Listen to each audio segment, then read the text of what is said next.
All right. This is Sepihida Artis-Mills, and you are now tuned into the Danaya Azure Radio. Hello, Safita. How are you? I am doing wonderful, Danaya. How are you? I am good. I am good. So I had the pleasure of now working with Safita because Save actually met her during Super Bowl weekend this year when one of our artists, Ova, was able to open up for Redman over in Arizona. Yes. Yes, yes, yes. So you are part of the United Empowerment Party. Tell me a little bit about that. Yes. So the United Empowerment Party is a political party that was established in January of 2021. Formerly known as National Cannabis Party, recently had rebranded, under the United Empowerment Party late last year. And we are a political party that is focused and centered around cannabis and all the policy and legislation that impacts the cannabis industry, as well as just the plant overall. So we are working to impact policy and legislation on both the state and federal level, working with multiple states and individuals within the space to make sure that the industry is equitable and fair to everyone, making sure that restorative justice is included in the conversation, especially with so much talk around social equity, and just really holding elected officials accountable to the way that they are supposed to serve people and communities and bridging that disconnect that's between the people and those that are put into those positions of power, because I really believe that there's so much more that can be done if things were more collaborative and where the community has a voice and they're able to speak directly to the people that are making these decisions, that impact their lives directly. So we're hoping to be that umbrella that unites everybody together and to where we can see things change truly. Absolutely. So cannabis is a really huge issue when it comes to this country. How did you originally get involved in it? Because it's kind of controversial. Yeah, and it's amazing to see how it still is controversial with it being legal in so many states, and that the stigma still exists, and it's kind of, even though it's legal, there's still so many things that are reminiscent of the prohibition era and the war on drugs. So um for me personally, I've been around cannabis my entire life. It's not something that I wasn't around or wasn't aware of even at a young age. And being from New York, I was able to see firsthand how people were treated when it came to cannabis, just possession, even people that were just using it medicinally and just using it as a consumer, how they were treated like criminals. And seeing people go through that and being arrested and serving a ton of time for a plant, like it just never made any sense to me. And there was always more that I wanted to learn about, you know, that particular issue, as well as just why is it that a medicinal plant that does so much good for so many people for so many different reasons, why is it criminalized? Why is it used as a weapon against specific groups of people and communities? So that is was the beginning of me wanting to definitely get into the industry. And I started out dealing on the technological side and making like working with disruptive technologies that impact from a compliance standpoint, and we're giving people more information and transparency in what they're using and putting in their body. And then I ended up having a very personal journey with cannabis, besides being a consumer myself, being able to utilize cannabis for my child. I have a daughter who's 5 now, and my daughter was born with a severe congenital heart disease, and she ended up having to have 2 open heart surgeries by the time she was 5 months old. And at 5 months is when she had a full heart transplant. So having to go through that process and understanding that she was going to have a pretty challenging recovery. And I was already in the industry, so I started to do a ton of research and found that the University of South Carolina had done a research study where cannabis was effective in reducing the likelihood of organ rejection. So just seeing that and understanding what my daughter would have to go through taking anti rejection medications, which suppresses the immune system, them so that she won't reject her heart. And that would just sent me on a journey of, okay, I'm going to do this. I'm going to figure out how to microdose my child so that I can improve her quality of life. And I started out with just CBD, and then I added CBG to her regimen, which she takes through tincture because of one of the things, well, several things that children who are born with cardiac issues have is not having an appetite. Developmentally, they may have issues, especially because of what she went through and how she had coded several times before she received her heart. And then also looking at the way that the medication would impact her when it comes to certain side effects and things of that nature, including the possibility of her developing cancer from the medication that she has to take. So, adding CBG in was something that would be really helpful in preventing cancer and giving her everything that she would need in order to be able to continue to thrive, which, of course, appetite was a big part of that. So, once I started microdosing my daughter, and I just noticed visible differences in her, just in her appetite and her behavior, her moods. Like there was so much that it did for her that really improved her quality of life. And so I've just been really pushing and advocating even more since then for there to be more pediatric access and more research and development to discover how cannabis can be utilized for children like my daughter and other children who are born with chronic illnesses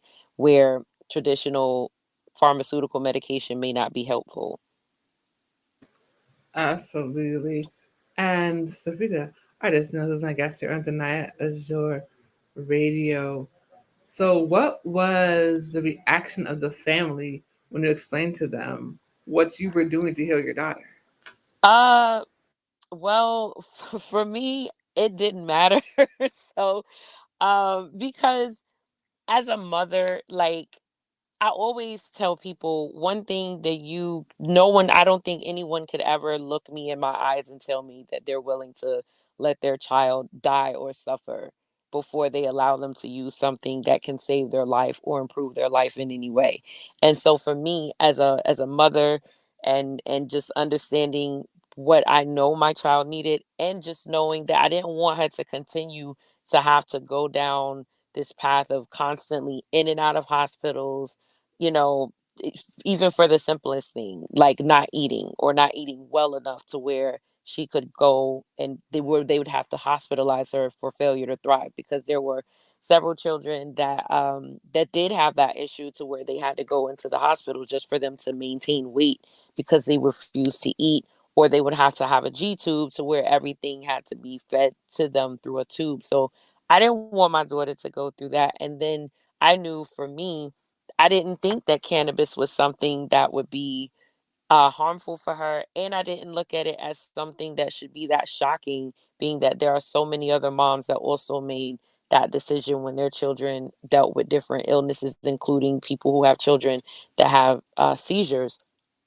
So people were just, at first, they were just like, well, why would you do that? Why would you give, your, especially a child so young, cannabis? And it's like, well, let's look at pharmaceutical drugs and the side effects alone. And let's look at how some of these pharmaceutical drugs do not work.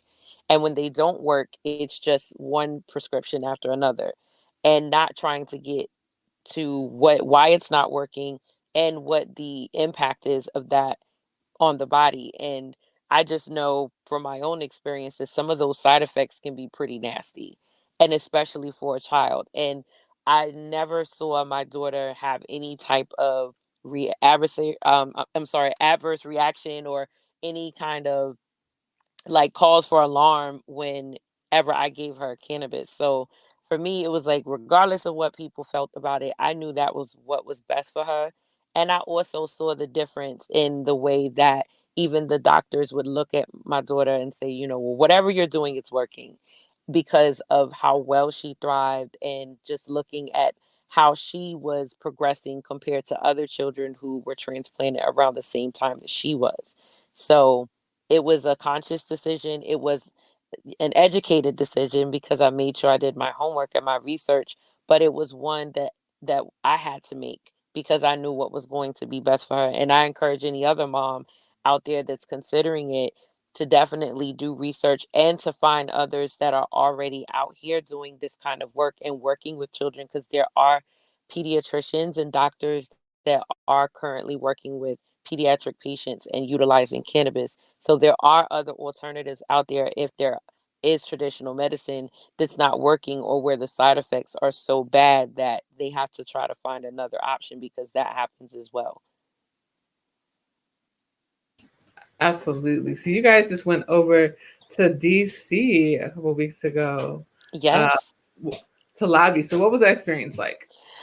So yes, so we went on April 19th. We went to Federal Lobby Day, and it was a really great experience. It was very interesting to see so many people there for so many different reasons, so many different causes, and just to see the level of passion and people that were going to speak with some of these from some of the staff, because not you're not always able to get directly to the congressman or congresswoman that you're anticipating seeing, but even just being able to connect directly with their office and talk to them about, what it is that you're looking to do, or talking to them about, you know, policy and, bills that you're interested in introducing, or working with them in creating legislation around a specific issue.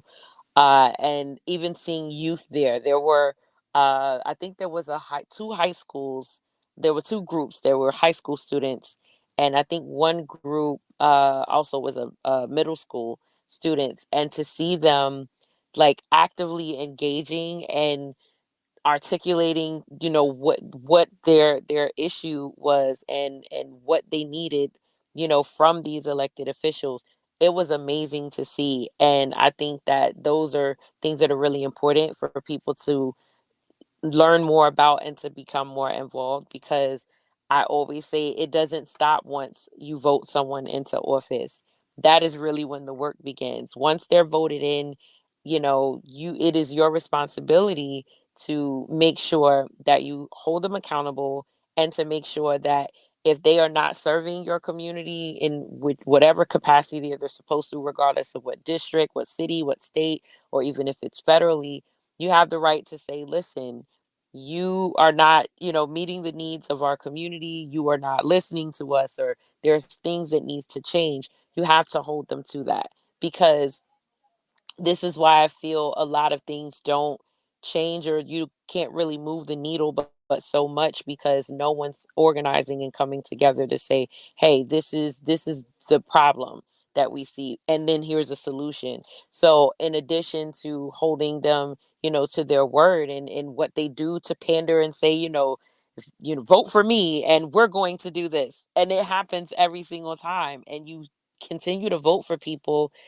and then nothing changes. And I think people forget that the power is yours. It belongs to you. You put them in the position that they're in. So you have a lot to say about where things are and where things should be, because your community, where you live, where you work, where your children go to school, it is a direct impact on you when there are people that are supposed to serve you and it's not happening, or you're constantly seeing things spiral downward when it comes to real that is not being real needs that are not being met in a community. So it was really great to see so many people in one space that were advocating for specific causes, or they were there specifically for something that they were very passionate about getting that message across to them. And I think it was really effective in a lot of ways, because you're meeting them where they are, and you're making sure that your voice is heard and that you're represented, or that you're showing up as a representative of your community. So I thought it was great. I definitely look forward to more of them, and I encourage other people to attend or get with organizations in your community that are going to lobby days, and start to align with them so that your voice can be heard as well. Absolutely. I've been to several lobby days, probably in Springfield. I have not done the DC ones, but the ones in Springfield are always interesting because you see a lot of the same people that you typically see like in your city, but you're actually able to network with them and talk to them, and they see that you're serious because you're 4 hours from your crib to make sure that they understand that we really do need what we're asking you for, and Right. we come and travel to you so that we can have this conversation. But I think it's really important that people understand the power of your vote. If voting Yes. wasn't important, they wouldn't try to take it away, because there's so many different states Yes. right now that are doing so many voter suppression laws. It's not even funny. They're even talking. They're even was there's a coup to basically have it so college kids can't vote because they know that a lot of the college kids are voting in their best interest, and they don't like that. So they're trying to take that away. But again, if it wasn't important, they wouldn't try to take it away from you. So Yes. Totally agree. definitely. Sepihida Artis-Mills is my guest here on Danaya Azure Radio. So you introduced this technology called Gunmark. Tell us a little bit about that and how it got developed. Yes. So Gummark is powered by Birthmark technology, and it's blockchain based technology that also incorporates, Web3 and NFTs as well. So I know people hear a lot about that as of late, but the whole purpose behind Gunmark was the fact that when it comes to gun violence, we don't we don't really see anything that is preventative. And we felt like utilizing, for one, we feel that technology can and should, of course, be used for good. And we feel there in a lot of ways that, disruptive innovation in the technology space is the answer to a lot of issues and problems that are happening that need real solutions. And I think for us, it was just a matter of, this is a state of emergency, and this is something that is necessary. It shouldn't be optional. And it puts the responsibility on the not only the gun owners, but the gun manufacturers, and making sure that not only are weapons accounted for, that they can be traced, even though people kind of have mixed feelings about tracking. But when you live in a society where, I'll give you one example, most of the time when there is a murder committed, unfortunately, the number one reason why cases go unsolved is because they cannot locate the murder weapon. And then you also have where there are accidental shootings where someone got access to a firearm that they should have never been able to get to. And then you also have instances where people may have their firearm stolen, say out of their vehicle or what have you. And if there is a crime committed with that firearm, now that person has to try to prove that they aren't responsible and that they have nothing to do with what happened. And so just looking at different scenarios like that from things that I've seen, things I've experienced personally, and just knowing, just having my own, two losses, where both individuals in my family were murdered, unfortunately. And so it hits really, really close to home for me. And what Gunmark does is it allows for there to be tracking, to where there you are IoT sensors that are embedded into the firearm, where you can track where that firearm is. QR coding that allows for providing a digital authentication for gun owners, to where they don't necessarily have to carry around a permit and prove that they own that firearm, as well as making sure that there is a platform where, let's say, in the event that someone has a firearm and they're within a certain, like, say they're within 10 feet of a school or whatever that, threshold is, where imagine if the school is able to be alerted in real time that there's a firearm in the area, or there's someone that is approaching that school with the firearm, not knowing what the intention is, not knowing that if that person is intending to come and, um sh- and shoot up the school, because it happens, a lot more often than we would have ever anticipated, which is insane to me. But if they were able to have time to lock down the school to where that person could not even get into the school to commit a mass shooting, imagine how many lives could have been saved right now. Imagine in a shopping center or in a church or any heavily populated area or even a government building, if they were able to have enough time to where they have that warning and they have an alert that comes on their phone or whatever device that says that there is a firearm in the area.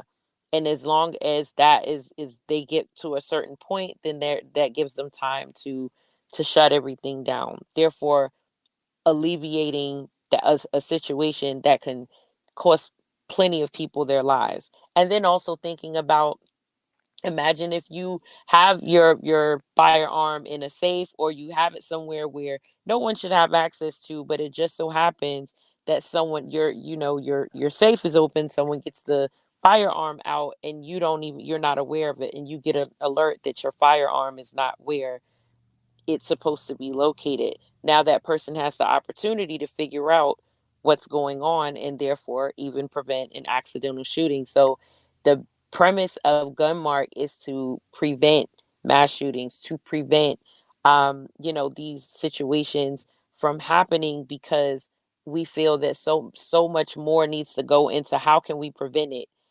besides just okay, the aftermath and what happens after the fact. So including when it comes to solving cases, and if someone's firearm is stolen and they're able to report that, now they have the opportunity to prove that if that firearm is used in the commission of a crime, they've already been eliminated as being responsible because they reported that firearm stolen, and now they can track where that firearm is and get that, retrieve it and get it back into the hands of its rightful owner. So there's a lot that goes into thinking about what that would mean in today's society when it comes to technology, and holding the gun manufacturers accountable to not only produce these types of firearms that has this technology, but even allowing whether it's corporate companies or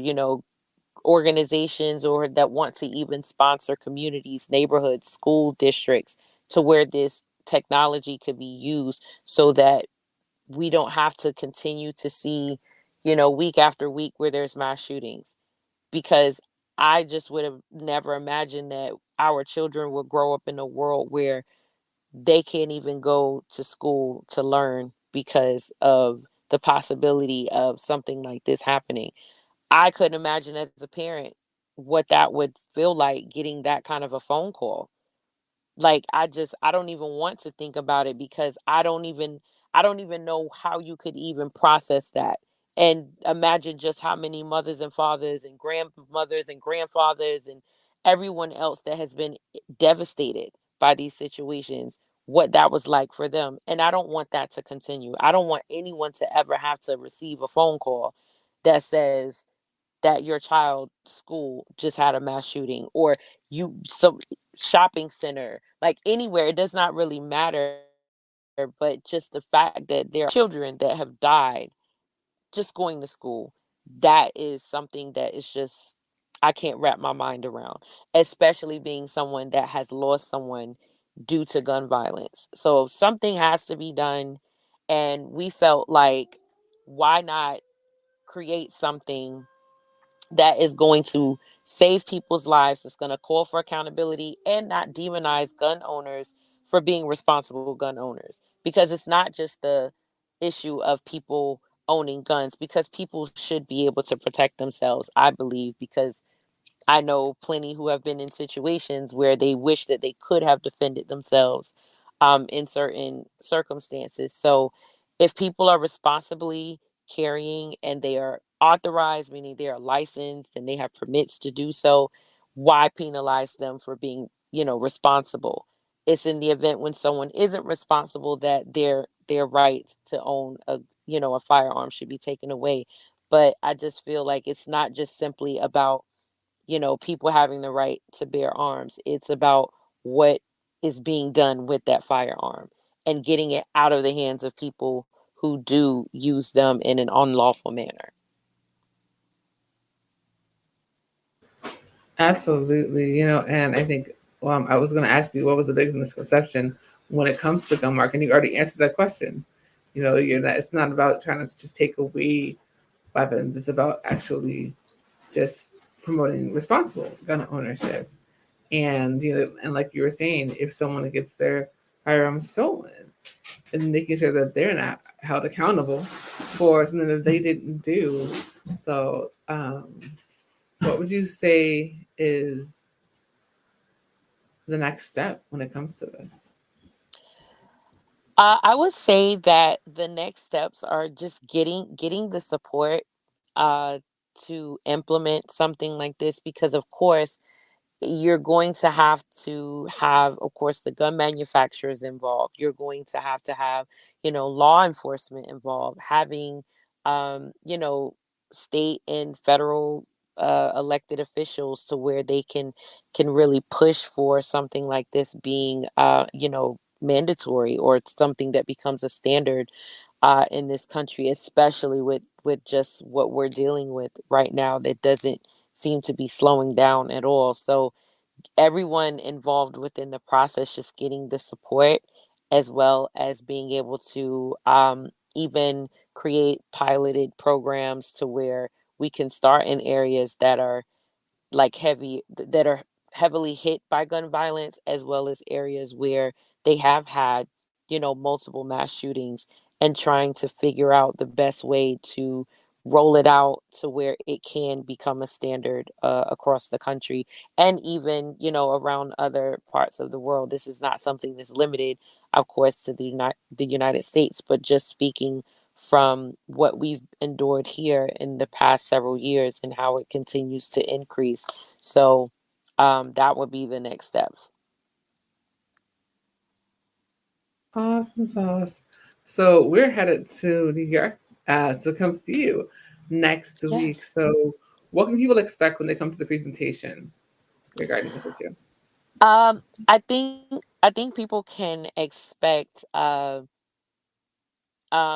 just coming from a personal place, that this is something that is not just about putting something together that is based off of, what you can make from it, or just monetizing, an opportunity. This is something that is very, very personal for me. And I think that when people walk away from that event, once they're able to really understand the why, and that my why and our why as a collective is very, very much similar, that it will push people more to want to not only support it, but to be able to put more pressure on those that are in positions of power to make those kinds of decisions, that this is not just something we want, this is something that we need. So I'm hoping that when people walk away, that they're able to not only understand the technology better and the importance of it, but what would be how they could be helpful in making sure that this is something that gets implemented wherever they are, because I know that there's so many that this touches, and even people who haven't been impacted personally, it doesn't have to happen to you for you to care. And that's something that I want to definitely convey to anyone who's listening now, and anyone who's going to be present here in New York. I really want people to understand that you should not wait until it happens to you for you to care, or realize how important this is, how much of an emergency this is to implement something of this magnitude. So that's about the best way that I can, explain it, because like I said, it is personal for me for many reasons, but I know it's also personal for many others who even just witness all of these things that continue to happen. Absolutely. So with everything that you're doing, when everything is said and done, what do you want your legacy to be? I want uh I want my legacy to be one of service. I think I always say my life is my ministry. And I believe that leaving a legacy that is a path for others to follow in, I want it to be one where people will take that baton or take the initiative to help someone else, to uplift someone else, to do things that's going to not only empower others, but that's going to make people's lives better. I want to leave here knowing that I helped to make other people's lives better and that I helped people as much as I could and served in every capacity that I possibly could, because I believe that there's so much more good that can come in the world if we learn to just come from a heart of service and how we can help each other, because I we don't have to always think about, you know, ourselves or our own personal thing, but understanding that it really does take a village. And I think if we start to pull that village together, then we all can create legacies that's going to continue to serve the next generation in a way to where it constantly pulls people up, and that it in a way that allows for community to be what it once was, because I think this is so much brokenness in community, and with so many things going on, it's really hard for people to even think about others because they have so much that is heavy and weighing on them and it's burdensome on them. So if we're able to collectively come together, we can share those things, and it doesn't have to be so heavy on one person, and then people will begin to understand the power of unity and collaborating and coming together. So I'm hoping that I can leave a legacy that is a pathway to all of those things for others to follow. Absolutely. Go ahead and tell everybody where they can find you, follow you, and book you. Yes, so you can find me on IG as at Shiso Brooklyn. I'm from Brooklyn, so most of my social handles are the same thing. So even on Twitter, it's the same thing.